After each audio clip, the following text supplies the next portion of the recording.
Labą visiems, taigi sveiki atvykę į naują video. Šiandien mes ragausim ir lyginsim brangiausius ir pigiausius, bent jau kuriuos man pavyko rasti, įvairius produktus, taip gavosi netyčia arba tyčia, kad čia yra vien desertai. Aš asmeniškai tokių video daug mačiau ir TikTok'e, ir YouTube'e ir pagalvojau, kad noriu pabandyti ir aš palyginti ir pažiūrėti, ar tikrai tas skonis skiriasi. Pirmas dalykas yra vanilinis jogurtas ir turiu vieną, kuris kainavo 2 eurus ir kitas yra už kem 9 centus. Tai kaina skiriasi keturgubai.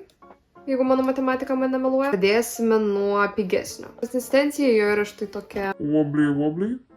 Tokia labai skysta, žodžiu. Ragauja.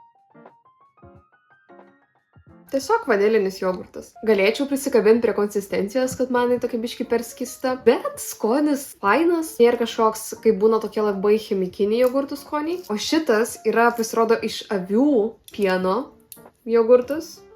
Irgi vanilinis ir jis man baisiai neatsidaro. Ai, man tiesiog reikėjo pradžiai nupriešti šitą dalyką. Tai aš veltui kankinausi. Arba ne veltui. O, dieve mano. Kas jau nėra? Pralėjau prakaito už tam, kad atidaryti šitą jogurtą. Jo, žodžiu, konsistencija yra jau pakankamai tokia, va. Gal man reikėjo paimti karvės pieno jogurto palyginimui, bet mano misija buvo rasti brangiausių, kokį aš galėjau. Lemais taip smirda. Jis nekvepia vaniliai, jis kvepia sūriu. Labai tokiu brandintų sūriu. Šiaip aš mėgstu sūrių, bet šitas jau biški, bet man too much, tai... Ai, nu, okei, skonis, tipo, visai nieko, bet yra tas labai keistas poskonis, kas yra jaučiu nuo avių pieno. Mano organizmas biški turi atmetimo reakciją. Po kai aš valgau, man skanu, bet mane biški pykina kažkodėl, va šito keisto poskonio. Jeigu reiktų rinktis, tai dar kažką dabar paragausiu tą pigesnį. Tipo, jų skoniai net nesiskiria taip stipriai. Šito gal konsistencija pigesnė biški per skista, bet tas brangesnis dėl to, kad jis iš avių pienos, jis neturi tokį keistą poskonį, kur nežinau, ar man patinka. Savų norų aš gal tokio nepirkčiau. Pirmajam konkurse palyginime laimi pigesnis. Toliau mes ragausime sausainius, tai aš turiu už 2 eurus sausainį. Šitas va sausainukas kainavo 2 eurus. Vienas. Bet kvepia skaniai. Ir tada turime sausainius, kur visas pokas kainavo 1,9 €. Aš būsiu principinga ir pasiskaičiuosiu, kiek čia yra sausainukų ir sužinosim kainą, kiek kainavo vienas sausainis. 1, 2, 3, 4 yra 12. Ar už 9 iš 12. Sekundėlį. Sausainis už 14 centų ir sausainis už 2,15 €. Pradėsim vėl nuo pigesnio. Tas pigesnis dar yra toks traškus. Nice. Labai paprastas klasikinis sausainis su šokoladiniais gabaliukais. Man patinka. Labai skanus ir paprastas. Šitas, kita vertus, jis kažkaip ir neatrodo taip gražiai ir tie šokolado gabaliukai, nežinau, ar man labai verčia pasitikėti juo. Nu, bet ragaujam.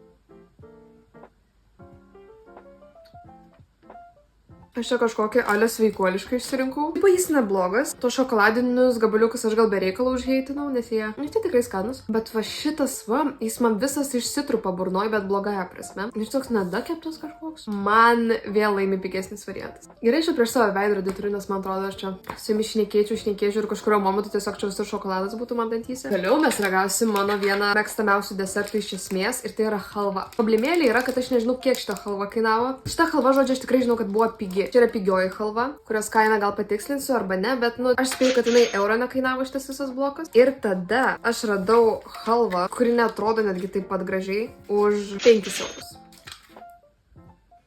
Aš nežinau, kas čia tokio turi būti, kad jinai kainuotų 5 eurus, bet jos sudėty yra tik tai sėklos ir medus. Bet atrodo, kad jinai kažkaip iš vis nefotogeniškai. Vizualiai skiriasi.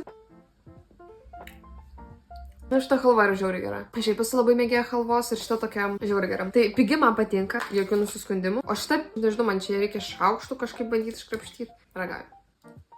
Šiaip tipo jinai yra nebloga, lipni. Man asmeniškai patinka, kai halvos konsistencija būna tokia biški biri. Tai čia, manau, visų skirtingi skoniai, bet man vėl laimi pigesnis variantas. Bet šiuo atveju ir brangus yra nice. Tiesiog, kad keista konsistencija ir man biški per daug to medaus. Dabar mes ragausime juodą šokoladą. 30 gramų kainavo 3 eurus. Ir tada mes turime šokoladą už 37 centus 100 gramų. Tame šokoladukė 100 gramų būtų apie 90 eurų. Juodas šokoladas numeris 1, juodas šokoladas numeris 2. Jis neblogas, bet ta konsistencija taip ant galo yra kažkokia biški, negaliu paaiškinti, gal kaip miltelinė, tokia liktai kakavos miltelių. Vat tokia biški konsistencija ant galo. Na ir galim šitą už 3 eurus. Oh, damn. Ok, su šokolado žiauriai jaučiu skirtumą. Wow, šitam brangesniam taip jaučiasi kakavos sviestas ir toks intens kakavos skonis šokolado. Eina savo. Aš nesitikėjau, kad jie taip skirsis. O šitas tikrai nema toks biškai kaip šmiltelių skonis. Blemba, žinokit, va šitam. Negaliu pasakyti, kad apsimoka gal pirkti tokį brangų šokoladą. Ir gal galima rasti kažką pigesnio, kas bus panašaus skonio, bet žinokit, tikrai jaučiasi skirtumas. Ir man šitas vienareikšmiškai laimi. Aš gal čia hiperbolizuosiu, bet man atrodo, aš nesu ragavus skanesnio šokolado, tiesą sakant. Ir dabar ant galo šiek tiek prasivalysiu savo skonių paletę. Ir mes ragausime mėtinius saldainiukus ir po to mėtinę gumą. Tai šitie mėtiniai saldainiukai, brangieji, kainavo 3 eurus už 50 gramų. Ir tada mėtiniai saldainiukai, kurie 40 gramų, 35 centus. Pradžiai paragausime brangesnius. Ne, pradžiai paragausim pigesnius. Man reikės pas odontologą, man atrodo, po šitą video. Taip pat neblogi, bet turi tokį cheminį biškį skonį. Jo, turi tą keistą saldų cheminį skonį. Man gal biškį trūksta mėtos to intensyvumo. Ir šitie. O va šitie tai jau kaip dantų pasta. Man gal brangesni šitie skanesni. Jo, man tikrai skanesni, nes jie turi tą tokį ir šviežumą iš karto. Jeigu aš dabar atsigerčiau vandens, tai man užšaltų visa burna, o tie tai tokie tiesiog saldus ir biški mėtiniai. Bet ar aš juos pirkčiau savo norų už 2 eurus, tai galbūt ne. Paskutinis, tai mes ragausime gumą. Turiu gumą, kuri kainavo 3,10 eurus ir turiu gumą, kuri kainavo 30 centų. Tai realiai 10 kartų pigiau. Aš kažkaip labiau jaučiu skirtumą, kai aš pradedu nuo brangesnio, tai pradėsiu nuo brangesnės. Jos abi yra mėtinės. Ok. Kad net nekvepia tą mėtą čia. Čia tikrai aš ne šokoladą nupirkiu. Nu ne, kramtama guma. Ekologiška.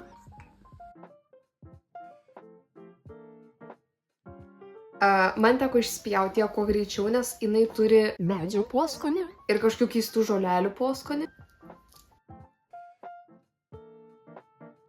Šita pigiai yra geresnė. Aš nežinau, kas gali būti blogiau už tą gumą, kur aš tik ragavau. Bet tai irgi kaip ir tas pigus mėtinis saldainiukas, jinai turi to tokį kažkokį cheminį, saldų, keistą skonį. Nu, vat kažkaip nežinau. Čia tai aš nei vienos turbūt nepirkčiau. Nu, va, ta vat pigesnė šiaip nebloga, bet ar rinktis pirkti ją, ar iš vis nepirkti, tai aš gal iš vis tą nepirkčiau, nes man kažką nežinau. Čia galimai tik mano kažkokie prisiknisimai jau. Tai būtų viskas. Išvada tokia, kad brangesni dalykai ne visat pasitvirtina. Iš to, kiek čia teko ragauti, tai dažniau brangesni man net nelabai patiko. Bet šokoladas mane labai nustebino, nes aš negalvojau, kad aš paragavau šokoladą. Mano mintis bus tokia, jo, gal jis ir vertas už 3 eurus. Bet žinokit, jis galimai yra vertas. Nu, gal ne 3 už 30 gramų, bet jis. Nu, blemba, jis žiauriai geras. Galbūt netgi aš jį kažkada nusipirksiu ne dėl video, o dėl savęs. Tai ne visą aukštesnė kaina yra skaniau. Kartais gal kokybiškiau, kartais gal geresni ingredientai bus. Bet jei nori pasigaminti maistingiau, man atrodo, galima pasigaminti pačiam ir pigiau, ir skaniau biškiau. Pavyzdžiui, šitos gumos aš vis neįsivaizduoju, kaip galima kramtyti. Tiek būtų iš šito video. Jeigu norėtumėte antros dalies, kur aš ragaučiau nesaldžius, o tokius dalykus kaip traškučiai, būtinai parašykite komentaruose. Iki kitų vlogų.